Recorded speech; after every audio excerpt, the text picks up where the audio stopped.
라오디게아에 있는 자들과 물은 내 육신의 얼굴을 보지 못한 자들을 위하여 얼마나 힘쓰는지를 너희가 알기를 원하노니, 이는 그들로 마음의 유한을 받고 사랑 안에 연합하여 확실한 이해의 모든 풍성함과 하나님의 비밀인 그리스도를 깨닫게 하려 함이니, 그 안에는 지혜와 지식의 모든 보화가 감추어져 있느니라. 내가 이것을 말하면 아무도 교묘한 말로 너희를 속이지 못하게 하려 함이니, 이는 내가 육신으로 떠나 있으나 심령으로는 너희와 함께 있어 너희가 질서 있게 행하고 그리스도를 믿는 너희 믿음이 굳건한 것을 기쁘게 봄이라. 그러므로 너희가 그리스도 예수를 주로 받았으니 그 안에서 행하되 그 안에서 뿌리를 박으며 세움을 받아 교훈을 받은 대로 너희 믿음에 굳게 서서 감사함을 넘치게 하라. 아멘. 오늘 본문 말씀을 가지고 아버지의 마음 제목으로 은혜를 나누겠습니다. 오늘은 사실 어버이날과 스승의 날을 아우르는 그런 주일이 됩니다. 그렇기 때문에 우리가 하나님의 사랑, 아버지의 마음에 대해서 묵상해 보고자 하는 것입니다. 사람은 만남이 참 중요하지요. 왜? 인간은 사회적 존재입니다. 그래서 어떤 사람을 만나고 어떤 사람과 관계를 맺고 살아가는 이에 따라서 어떤 인격도 달라지고 어떤 삶의 질과 방향도 달라지기 때문에 이 만남이라는 건 굉장히 중요한 거죠. 따라서 사람들은 흔히 우리가 잘 알고 있는 헬렌 켈러와 앤 설리번 선생의 만남은 참 좋은 만남이다, 이렇게 비유를 듭니다. 왜 그럴까요? 헬렌 켈러라고 하는 사람은 우리가 인간적으로 볼 때는 삼중고를 겪고 있어요. 보이지도 않고 듣지도 못하고 말도 못하는 그런 상태에 있지만, 그 앤 설리번 선생님이 지극정성의 사랑으로 돌보고 잘 가르침으로 말미암아 눈은 보이지 않고 귀는 듣지 못하고 말은 못하지만 마음으로 마음의 눈과 귀로 세상을 보고 듣는, 아름다운 것을 보고 듣는 그런 인격을 심어줬기 때문에 그는 평생에 보고 듣고 말하는 사람들보다 훨씬 더 훌륭한, 그리고 늘 감사하고 행복한 많은 사람들에게 선한 영향을 끼친 그런 삶을 살았다라고 하는 것입니다. 그렇기 때문에 그 만남은 참 좋은 만남이다, 이렇게 합니다. 우리는 인생에서 참 많은 만남이 있습니다. 그러나 그 많은 만남 중에서도 가장 큰 영향력을 끼치는 것이 부모와의 만남, 스승과의 만남이라고 생각하기 때문에 아마 스승의 날이나 어버이날을 정해서 우리가 지키는 거예요. 그렇죠? 한 번 더 그것을 우리가 생각해 보기 위해서 그렇게 했을 것입니다. 우리가 이웃을 잘 만나고 친구 잘 만나고 상사, 부하, 동료 잘 만나는 것도 참 복입니다. 굉장히 중요해요. 그런데 부모 잘 만나고 스승 잘 만나는 것이 가장 복이다라고 하는 거죠. 어떤 권사님은 날마다 입만 열면 주의 종 잘 만나는 게 복이라고 그렇게 강변해요. 근데 요즘은 스승 잘못 만나서 성폭행 당한 사람도 있고 스승 잘못 만나서 칼에 찔려 죽는 아이들도 있어요. 참 얼마나 심각합니까? 안타깝고. 자, 그런데 이 성경은 좋은 부모, 좋은 스승을 아버지 마음이라고 표현을 합니다. 아버지 마음. 그런 스승들은 아마 아버지 마음이 없었기 때문에 그냥 자기중심적이기죠. 자기 먹고 살기 위한 어떤 자기 욕망을 위한 그런 자세였기 때문에 아마 그랬을 거예요. 요즘에 부모 자식 간의 갈등도 많은데 사실 그것도 아버지 마음이 아니기 때문에 자기중심적이고 이기적이기 때문에 그렇게 되는 거다라고 하는 거죠. 근데 성경은 하나님도 아버지 하나님이라고 말해요. 아버지 하나님, 좋으신 하나님, 이렇게 표현할 때 아버지 하나님 그렇게 표현합니다. 그 아버지 마음을 말하죠. 바울은 고린도전서 4장 15절에 그렇게 말합니다. 그리스도 안에서 1만 스승이 있으되 아버지는 많지 아니하니 예수 그리스도 안에서 내가 너를 낳았음이라 라고 이렇게 말해요. 여러분 좋은 스승이나 좋은 목자는 아버지 마음을 가진 자다라고 하는 거죠. 아버지 마음을 가진 자. 스승도 부모도 참 그 아버지 마음이라는 거 뭐예요? 자기 목숨까지도 다 내어줘 자식이 잘 되기를 원하는 거잖아요. 그런 마음이다라고 하는 거죠.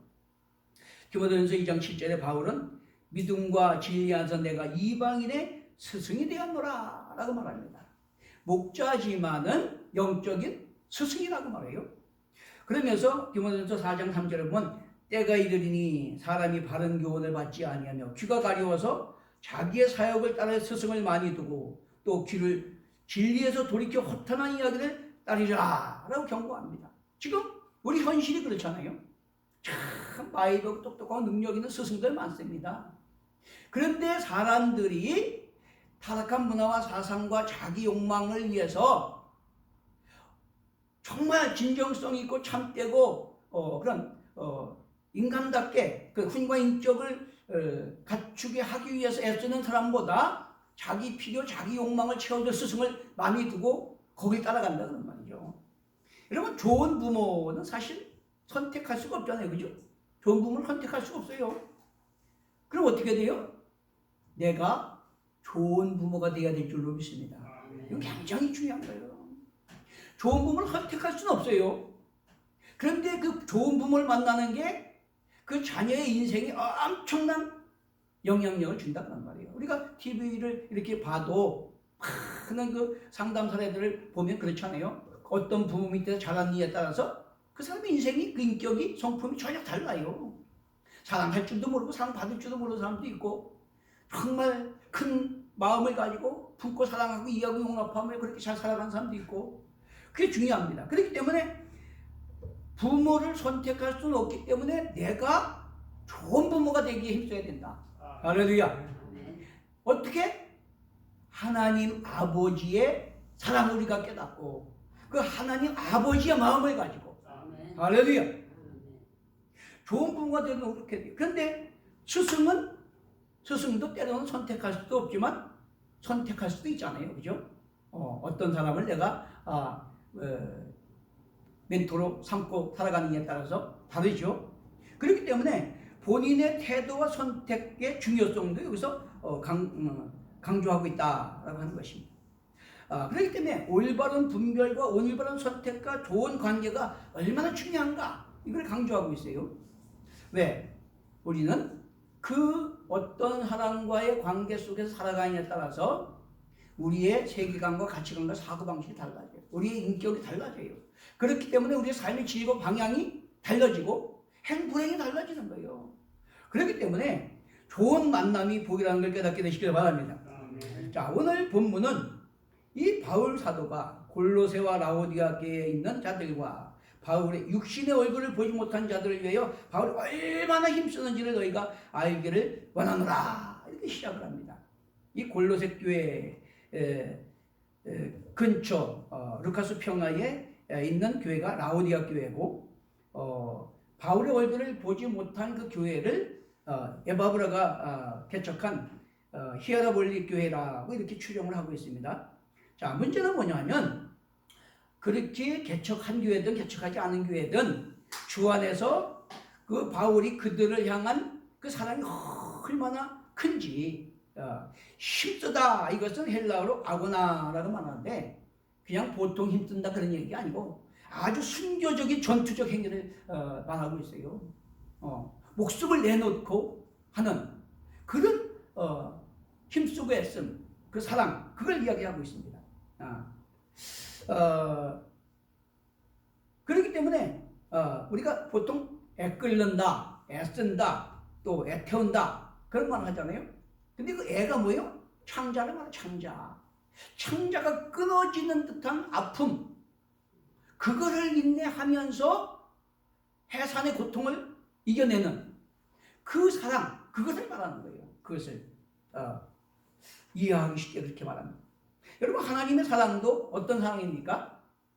독생자도 아끼지 아니하시고 내어주시는 애끓는 그 사랑 그 아버지의 마음이 하나님의 사랑입니다. 있습니까? 그렇기 때문에 부모의 마음도 자식을 향한 그런 사랑이 지극함이 있는 게 참 부모다. 스승도 그런 아버지의 마음으로 그렇게 창자가 끊어지는 것 같은 애끓는 마음으로 해산의 고통을 하는 것이 참 스승이다. 이렇게 여기서 말을 하고 있는 거예요. 바울은 그들을 향한 마음이 아버지의 심정으로 기도하고 그 바른 교훈을 위해서 그렇게 애태우며 노력하고 있다라고 이렇게 그들에게 편지로 말하고 있는 것입니다. 요한일서 3장 1절에 보면 보라 아버지께서 어떠한 사랑을 우리에게 베푸사 자녀라 일컬음을 받게 하셨는가. 하나님 어떠한 사랑을 베푸셔서 우리로 자녀라 일컬음을 받게 하셨는가. 독생자도 아끼지 아니하시고 그 예수님이 하늘 영광 보좌를 버리고 낳고 천의 이 땅에 오셔서 내가 당해 모든 고통 멸시천대 침뱉음 당하시고 십자가에서 죽는 데까지 내어주심으로 우리가 하나님의 자녀가 됐다고 한다고. 그 사랑. 그러면서 갈라디아 4장 9절에 그렇게 말합니다. 19절에 나의 자녀들아 너희 속에 그리스도의 형상을 이루기까지 다시 너희를 위하여 해산의 수고를 하노라 라고 말합니다. 바울은 부모가 자식을 해산하는 그런 아픈 고통, 그런 힘씀 애씀을 가지고 그 골로새 교회나 또 이 라오디아 교회나 그 얼굴도 알지 못하는 그 교회들을 위해서 그렇게 힘쓰고 있다라고 이렇게 말하고 있는 것입니다. 왜 그럴까요? 왜 그럴까요? 첫째는 사랑 안에 연합되게 하기 위해서라고 말합니다. 사랑 안에 연합되기 위해서.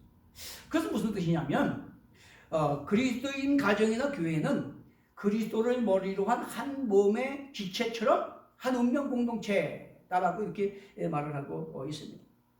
자, 몸된 교회의 건강과 행복을 위해서는 그 한 몸의 지체인 그 교회 공동체가 사랑으로 하나 되어야 된다. 우리가 머리가 있고 눈, 코, 귀, 입이 있고 팔다리가 있고 하지만은 이 팔다리나 눈, 코, 입이 다 각자 자기 필요를 위해서 일합니까? 아니잖아요. 누굴 위해서 일해요? 몸을 위해서. 한 몸을 위해서 일하는 거예요. 눈, 코, 귀, 입 다 있어요. 손발 다 있어요. 근데 다 각자 자기를 위해서 일하지 않아. 한 운동 공동체인 몸을 위해서 헌신한다 그런 말이에요. 응? 많이 걸리면 다리 아프잖아. 그럼 다리가 아이고 나는 뭐 너하고 상관없으니까 나 다리 아프지 안 갈랴. 그럼 어떻게 되겠어요?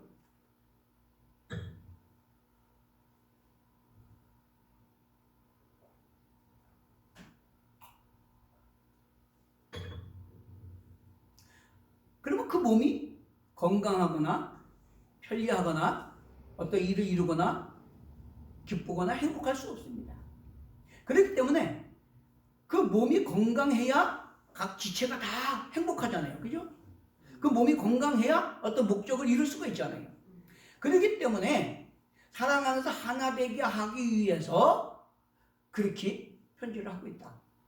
어떻게? 내가 너희를 위해서 얼마나 힘속에서 기도하고 너희를 위해서 얼마나 내가 바른 진리를 가르치려고 애쓰고 있는지 너희가 알기를 원하노라. 이렇게 말하고 있어요. 여러분, 바울은 중보기도와 그 진리를 바로 가르치기 위한 그 영적 투쟁이 그 교회가 사랑으로 하나 되어서 정말 화평하고 거룩하고 또 행복한, 그래서 세상에 물들거나 떠밀려가는 것이 아니라 오히려 세상의 빛과 소금 증이 그린 편지 화목한 직분을 감당해서 하나님의 뜻을 이루고 하나님의 영광을 드러내고 또 그 교회들은 하나님 안에서 약속의 은혜와 축복을 누리게 하기 위해서. 할렐루야. 그러므로 여러분, 사랑은 자기 중심성, 이기성을 내려놓고 한 운명 공동체를 위한 이타적 섬김이라는 걸 깨닫게 되시길 바랍니다. 여러분, 머리나 팔이나 다리나 눈이나 코나 입이 자기만을 위해서 일하지 않아요. 그러면 그 몸은 건강할 수가 없는 겁니다. 그렇기 때문에 몸을 위해서 다 각자가 한 몸이 건강해야 지체도 다 건강하고 행복하기 때문에 그 몸을 위해서 헌신하는 것처럼 사랑으로 하나 되어야 될 줄로 믿습니다. 그 몸을 위해 섬기는 것이 사랑이에요. 몸을 위해서 자기중심적이 아니라 그 몸을 위해서 같이 희생하고 헌신을 섬기는 게 그게 사랑이다라고 하는 것입니다. 에베소서 1장 17절에서 27절에 보면 우리 주 예수 그리스도의 하나님 영광의 아버지께서 지혜와 계시의 영을 너에게 주사 하나님을 알게 하시고 너희 마음의 눈을 밝히사 그의 부르심의 소망이 무엇이며 성도 안에서 그 기업의 영광이 풍성함이 무엇이며 그 힘의 이력으로 역사하심을 따라 믿는 우리에게 베푸신 능력이 지극히 크심이 어떠하신 것을 너희로 알게 하시기를 원하노라. 이렇게 그들이 하나님과 그 은혜와 그 사랑과 뜻이 뭔가를 바로 깨닫고 사랑으로 하나 되기를 위해서 그렇게 힘쓰면서 기도하고 있다는 말이에요.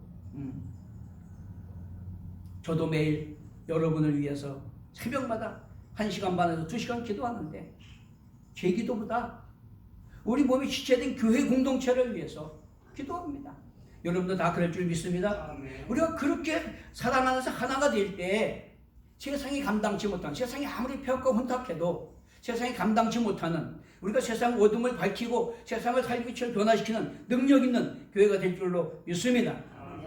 자, 이는 그들로 마음의 위안을 받고 바울이 자신들을 얼마나 사랑하는지를 알고 얼마나 애쓰는지를 알고 위로를 받고 그래서 자신도 사랑으로 하나 되게 하기 위해서 그렇게 하고 있다라고 이렇게 말을 하고 있습니다. 성경에는 한 사람은 천을 쫓고 두 사람은 만을 쫓는다고 했어요. 이승만 대통령은 뭉치면 살고 흩어지면 죽는다라고 했습니다. 무슨 얘기입니까? 한 운명 공동체인 가정이나 교회는 하나 돼야 세상을 이기고 승리할 수 있다고 합니다. 서로 갈등하고 반목하면 이길 수 없어요. 세상이 지는 거예요. 무너지는 거예요. 우리는 세상을 지배하고 종고 다스리고 변화시키는 하나님 뜻, 하나님 나라, 하나님의 영광을 드리는 그런 소명을 맡은 자들인데 세상이 지배당하면 안 되잖아요. 그렇기 때문에 하나님의 사랑을 깨닫고 위로와 용기를 얻을 뿐만 아니라 서로 사랑함으로 우리가 한 운명 공동체라는 걸 인정하고 팔다리, 눈, 코, 입이 다 자기를 위해서가 아니라 몸을 위해서 헌신하는 것처럼 그렇게 사랑으로 서로 섬기는 사랑이 하나 되는 역사가 일어나야 될 줄로 믿습니다. 아멘. 서로 사랑함으로 이타적인 이해와 공감과 소통과 용납과 배려, 섬김으로 하나 될 때에 삼겹줄은 끊어지지 않는다고 한 것처럼 우리는 절대 세파에 떠밀려가지 아니하고 오히려 세상을 지배하고 정보 다스리고 변화시키는 능력 있는 삶을 살게 될 줄로 믿습니다. 아멘. 두 번째는 확실한 이해의 모든 풍성함을 위하여 이렇게 이야기를 합니다. 참 이 이사야는 50장 4절에 보면 그렇게 말해요. 주 여호와께서 학자들의 혀를 내게 주사 나도 곤고한 자를 말로 어떻게 도와줄 줄을 알게 하시고 아침마다 깨우치시되 나의 길을 깨우치사 학자들 같이 알아듣게 하시도다. 바울이 그 골로새 교회나 라우디아 교회나 자기 얼굴 알지 못하는 그 교회들이 정말 진리를 바로 깨달아서 바른 믿음 안에서 정말로 흔들리지 않는 그런 승리하는 교회가 되기 위해서 얼마나 애쓰고 있느냐, 그거를 지금 이야기하고 있는 거다라고 하는 것입니다. PSBS 목회자 성경 연구 미팅에서 어떤 사모님이 그런 얘기를 해요.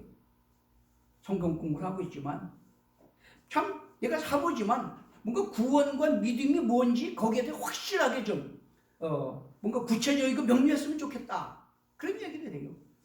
많은 성도들이 그냥 두루뭉실하게 대충 그렇게 알고 신앙생활을 한다 그러면 뭐예요? 그러면 안 된다 그런 얘기죠. 그러면 힘이 없어요. 어떤 위기가 오고 어려움이 오고 유혹이 오면 그냥 넘어가는 거예요. 사실 한국교회 문제는 아무리 성장했어도 물거품이 푹 꺼지는 이유가 뭡니까? 은혜 하면서 그런 게 다 넘어가도 대충 희미하게 그렇게 믿기 때문에 그런 거예요. 뭔가 분명하게 하나님을 알고 진리가 뭔지를 알고 은혜가 뭐고 우리는 사랑과 은혜와 믿음과 구원과 영생에 대해서 확실한 이해와 풍성함이 있어야 될 줄로 믿습니다. 그렇기 때문에 예레미야 9장 23절 24절에 하나님께서 그렇게 말했잖아요. 부자는 부를 자랑치 말고 용사는 용맹을 자랑치 말고 지혜자는 지혜를 자랑치 말고 명철하여 하나님을 아는 것과 하나님이 이 땅에 사랑과 공의와 정의를 행하는 자에게 깨닫는 것이라 나는 이를 기뻐하노라. 아멘. 그리고 호세아 6장 3절에도 그러므로 우리가 여호와를 알자, 힘써 여호와를 알자라고 이렇게 외치고 있어요. 우리 아는 선교사님이 그리스 선교를 갔다 와서 간증을 하는데 가슴을 쳐요. 거기가 다 정교회인데 사제들만 뭐 성경 보지 성도들은 아예 성경도 보지도 않고 가르치지도 않고 성경 자체가 없대. 그냥 형식적으로 천주교나 마찬가지로 형식적인 그런 것만 있다는 거예요. 그러면서 믿음이 뭔지도 모르고 기독 신앙이 뭔지도 자세히 모르더라는 거예요. 그냥 선앙당 다니듯이 그렇게 믿더라는 거예요. 얼마나 답답한지 막 안타까워하면서 더 성경 공부 열심히 하게 되겠다 그렇게 얘기를 하더라고요. 여러분 그렇기 때문에 저도 사실은 우리 소수지만은 한 영혼이 천하보다 귀하기 때문에 우리가 진리를 바로 알고 바른 믿음 안에서 그 선하심을 경험하고 우리 어느 순간에 죽음의 순간이 온다고 할지라도 약속에 기어먹고 상급받게 하기 위해서 저도 계속해서 성경을 연구하고 한 달에 100권씩 5권씩 책을 사서 보고 그렇게 연구를 하고 있어요. 안산에 있는 동생을 지난번에 한번 만났는데 차 타고 가면서 그런 질문을 해요. 부활의 몸에 대해서 질문을 합니다. 그러면서 많은 경우에 목사님들이 자기 멋대로 해석해서 막 이야기를 하는데 좀 답답하다는 거예요. 근데 여러분 고린도전서 15장에 보면 잘 나와 있어요. 아담 안에서 모든 사람이 죽은 것 같이 그리스도 안에서 모든 사람이 삶을 얻으리라. 예수를 믿고 그 은혜를 위해서 거듭나면 우리는 예수가 죽은 자 가운데 부활의 몸을 입은 것처럼 첫 열매 된 예수님처럼 우리도 부활의 몸을 입는다 그런 말이에요. 근데 중요한 것은 35절에 보면 누가 묻기를 죽은 자들이 어떻게 다시 살며 어떤 몸으로 오느냐 라고 하는 질문을 통해서 자세히 설명하는데 육의 몸이 있은즉 신령한 몸, 하늘에 속한 신령한 몸도 있다. 육의 몸으로 신고 신령한 몸으로 산다. 그렇게 말해요. 그건 무슨 얘기예요? 우리가 육신에 살아가는 날 동안 은혜를 믿고 성령으로 거듭나고 하나님 축복과 통치 순종하면 예수님처럼 늙고 병들고 죽는 그런 몸이 아니라 부활의 몸, 영화로운 부활의 몸으로 다시 산다는 거예요. 시공을 초월하고 문이 닫혔는데도 들어갔다 나왔다 하는 그런 하늘에 속한 신령한 몸이라 지금까지 이런 몸이 아니에요. 어떤 사람들은 부활해야 되는데 화장하면 안 된다. 그런 사람이 있는데 참 그거는 몰라도 너무 모르는 거예요. 이 썩을 몸 갖고 천국 가면 뭐 하러 갑니까? 똑같이 병들고 죽을 건데. 그게 아니에요. 하늘에 속한 신령한 몸이다 라고 하는 거죠. 마태복음 22장 23절에 22절을 보면 계대 결혼을 예를 들어서 서기관과 바리새인들이 예수님을 시험합니다. 아이고 한 여자가 결혼했는데 그 남편이 죽어서 동생한테 가고 왜? 그때는 계대 결혼하면서 대를 이어야 되는 그런 책임이 있기 때문에 그 동생이 들어가야 돼 형수한테. 그렇게 해서 7명이 다 들어갔다. 그러면 7명의 부인인데 그럼 천국 가서 누구 부인이 되겠느냐? 그렇게 질문을 해요. 그러니까 예수님이 그럽니다. 참 너희는 성경도 모르고 하나님의 능력도 모르고 오해했구나. 천국 가서는 죽지도 늙지도 병들지도 않기 때문에 생육하고 번성하는 게 없다. 결혼 같은 거 없다. 천사들처럼 영원한 몸으로 영생하는 거다. 할렐루야. 얼마나 감사합니다. 마태복음 17장 1절에 3절에 보면 베드로와 요한과 야고보를 데리고 변화산상에 올라가셨잖아요. 근데 예수님이 갑자기 호련히 변화돼서 빛의 옷을 입고 1500년 전에 죽었던 모세와 600년 전에 죽었던 엘리야와 같이 대화를 나누셨어요. 그러면서 뭐라고 말씀하십니까? 하나님은 죽은 자의 하나님이 아니고 산 자의 하나님이시라. 무슨 얘기요? 주 안에 있는 자는 1500년에 죽은 자나 600년 전에 죽은 자나 다 주인 하나님 안에 살아있다 그런 말이에요. 믿습니까? 이것 때문에 우리가 예수 믿는 거예요. 다른 거 아니에요. 누가복음 24장 13절 16절에 보면 제자들이 엠마오로 내려갈 때에 부활하신 주님이 같이 동행했어요. 근데 못 알아봤습니다. 근데 떡을 쳐서 축사를 하시고 영안이 열리니까 알아봤다 그런 말이에요. 육신으로는 못 알아보지만 우리가 천국 가면 다 알아보게 될 줄로 믿습니다.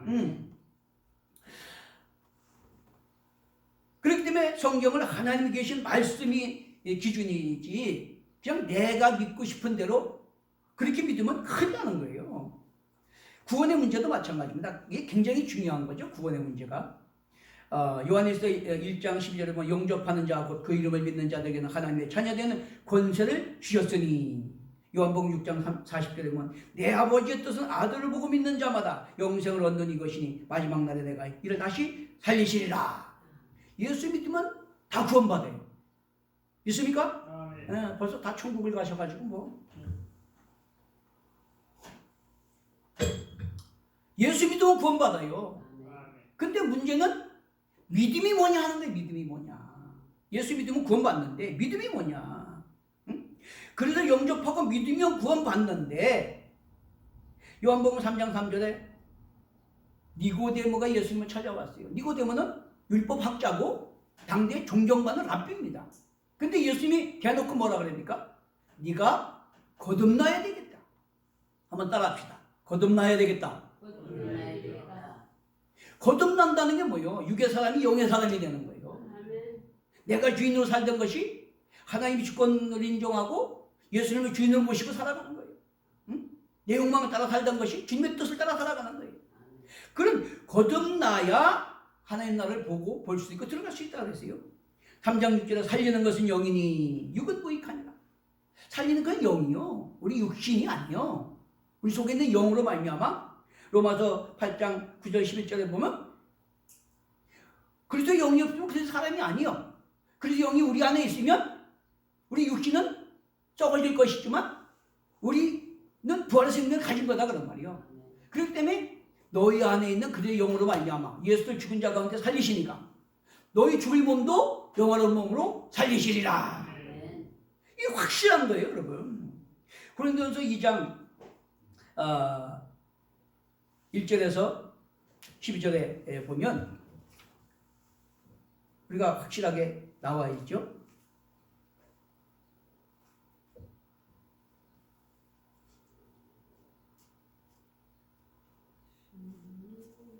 고린도전서 2장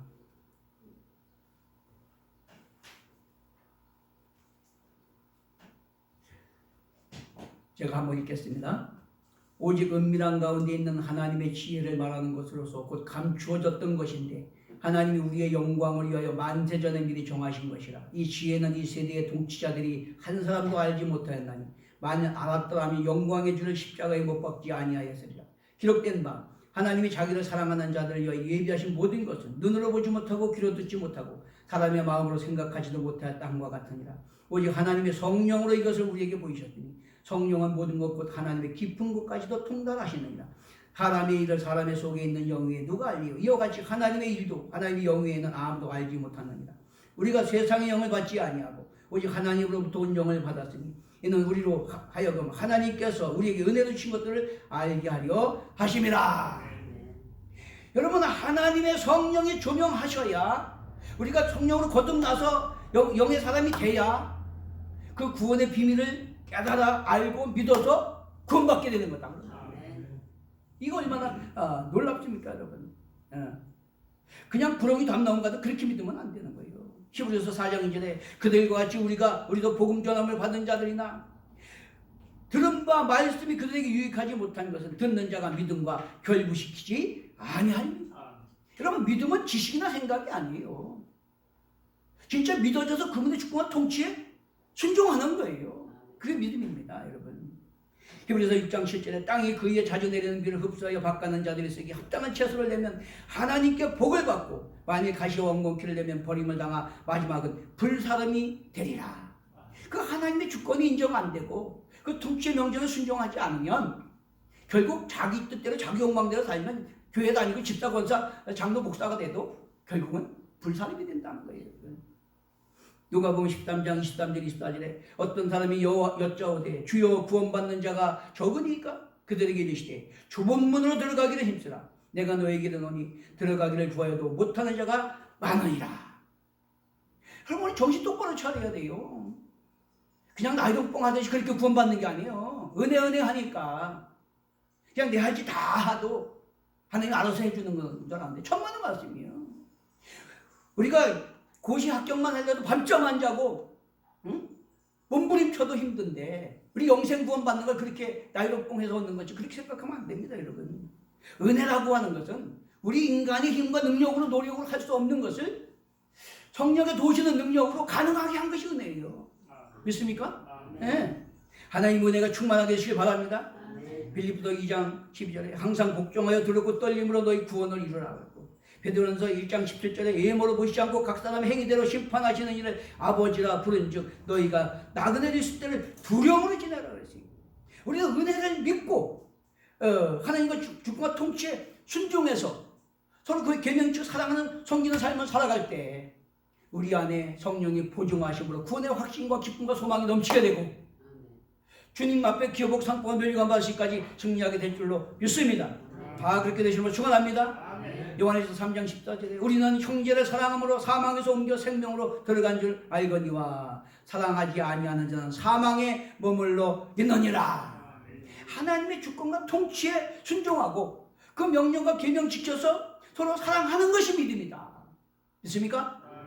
그 믿음이 구원받는 거예요. 그래서 요한에서 5장 10절에 아들이 있는 자에게는 생명이 있고 아들이 없는 자에게는 생명이 없느니라. 고린도후서 13장 5절에 너희가 믿음에 있는가 너희 자신을 시험하고 확정하라. 그리스도께서 너희 안에 계신 걸 알지 못하느냐. 그렇지 않으면 너희가 버리운 자니라. 그리스도가 내 안에 주인으로 계셔서 나를 부인하고 주님의 뜻대로 순종하며 살고자 하는 그 삶이 거듭난 삶이고 하나님의 백성이고 기업을 상속하게 된 걸 믿게 되시기를 바랍니다. 셋째로 구원의 비밀인 그리스도를 깨닫게 하려고 그렇게 힘쓰고 애쓴다고 했어요. 요한복음 14장 6절을 보니까 내가 곧 길이요 진리요 생명이니 나로 말미암지 않고는 아버지께로 올 자가 없느니라. 요한복음 1장 4절을 보니까 태초에 말씀이 계시니라. 이 말씀이 하나님과 함께 계셨으니 이 말씀은 곧 하나님이시라. 그가 태초에 하나님과 함께 계셨고 만물이 그로 말미암아 지은 바 되었으니 지은 것이 하나도 그가 없이는 된 것이 없느니라. 그 안에 생명이 있었으니 이 생명은 사람들의 빛이시라. 우리 가운데 오신 예수는 본체가 하나님이시라는 거예요. 생명이시라는 거예요. 그렇기 때문에 예수를 믿고 예수를 주인으로 모시면 우리 안에 생명이 있게 되는 거예요. 요한에서 1장 1절에 4절에도 비슷합니다. 태초부터 있는 생명의 말씀에 관하여는 우리가 들은 바요 눈으로 본 바요 자세히 보고 우리 손으로 만진 바라. 이 생명이 나타나신 바 된지라. 이 영원한 생명을 우리가 보았고 증언하여 너희에게 전하노니 이는 아버지와 함께 계시다가 우리에게 나타나신 바 되신이시라. 그리스도 예수의 죽으심과 부활과 승천을 목격한 그들이 바로 선지자들의 예언대로 때가참 정렬을 따라서 아들이 육신의 몸을 입고 오셔서 죄인된 우리를 구원하시고 부활 승천하신 그 보증을 우리가 봤다 그런 말이에요. 그러니까 확실한 증거다라고 말합니다. 뿐만 아니라 히브리서 1장 1절에 3절에 똑같이 말해요. 옛적의 선지자들을 통하여 여러분과 여러 모양으로 우리 조상들에게 말씀하신 하나님이 이 모든 날 마지막에는 아들을 통하여 우리에게 말씀하셨으니 이 아들을 만유의 상속자로 세우시고 또 그로 말미암아 모든 세계를 지으셨느니라. 이는 하나님의 영광의 광채시요 그 본체의 형상이시라. 그의 능력의 말씀으로 만물을 붙드시며 죄를 정결하게 하는 일을 하시고 높은 곳에 계신 지극히 크신 이의 우편에 앉으셨느니라. 바로 그 예수가 선지자들이 예언한 새 언약을 성취해 오신 메시아시고 구속을 성취하시고 부활 승리하시고 하나님 영광 보좌 우편에 앉으신 걸 믿게 되시기 바랍니다.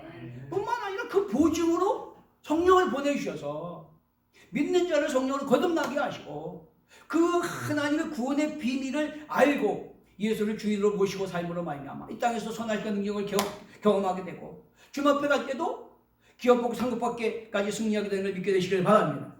그렇기 때문에 고린도전서 2장 14절부터 보면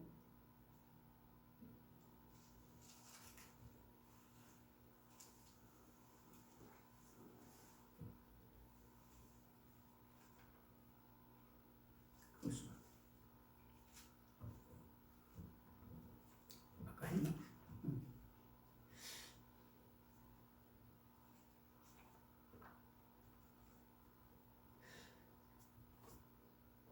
2장 6절에서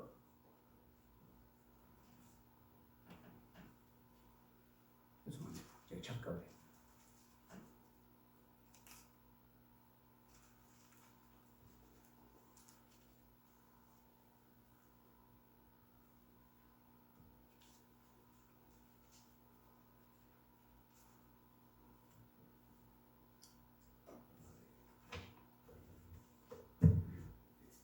1장 18절부터 십자가의 도가 멸망하는 자들에게는 미련한 것이요 구원을 받는 우리에게는 하나님의 능력이라. 기록된 바 내가 지혜 있는 자들의 지혜를 멸하고 총명한 자들의 총명을 피하리라 하였으니 지혜 있는 자가 어디 있느냐? 선비가 어디 있느냐? 이 세대의 변론가가 어디 있느냐? 하나님께서 이 세상의 지혜를 미련하게 하신 것이 아니냐? 하나님의 지혜에 있어서는 이 세상이 자기 지혜로 하나님을 알지 못하므로 하나님께서 전대 미련한 것으로 믿는 자들을 구원하시기를 기뻐하셨도다. 유대인은 표적을 구하고 헬라인은 지혜를 찾으나 우리는 십자가에 못 박힌 그리스도를 전하니 유대인에게는 거리끼는 것이요 이방인에게는 미련한 것이오되 오직 부르심을 받은 자들에게는 유대인이나 헬라인이나 그리스도는 하나님의 구원의 능력이요 하나님의 지혜니라. 할렐루야. 이것을 바로 알고 이 땅에서도 구원의 확신을 얻고 소망을 누릴 뿐만 아니라 주님 앞에서 기어복 상급받게 하기 위해서 아버지의 심장을 가지고 그들을 위해서 성령이 조명 감동하시기를 기도하고 또 그들에게 구원의 진리 그리스도를 전하기 위해서 애쓰고 있다라고 이렇게 말하고 있는 것입니다. 이 아버지의 마음, 그것이 바로 부모의 마음이고 스승의 마음이다. 참 부모의 마음, 참 스승의 마음이다. 바울은 아비가 아들을 위하듯 어떻게 했으니 바로 알고 바로 믿고 구원받고 기업을 상급받게 하고자 사랑으로 하나 되고 확실한 이해와 구원의 비밀은 그들을 바로 알게 하고자 애끓는 심령으로 기도하고 진리를 가르치고 있다고 이렇게 호소하고 있습니다. 그런 해산의 고통을 감내한다고 말하고 있습니다. 그러므로 주의 종이나 성도나 부모나 자녀나 다 하나님 안에서 한 운명 공동체라는 걸 인정하고 서로를 위해서 그 뜨거운 사랑을 깨닫고 위로와 용기를 얻고 우리가 정말 그 몸을 위해서 서로 헌신하는 그런 사랑을 통해서 하나님 뜻을 이루고 하나님 나라 확장하고 하나님의 영광을 드러내게 되시는 것 축원합니다. 찬송하고 기도하겠습니다. 425장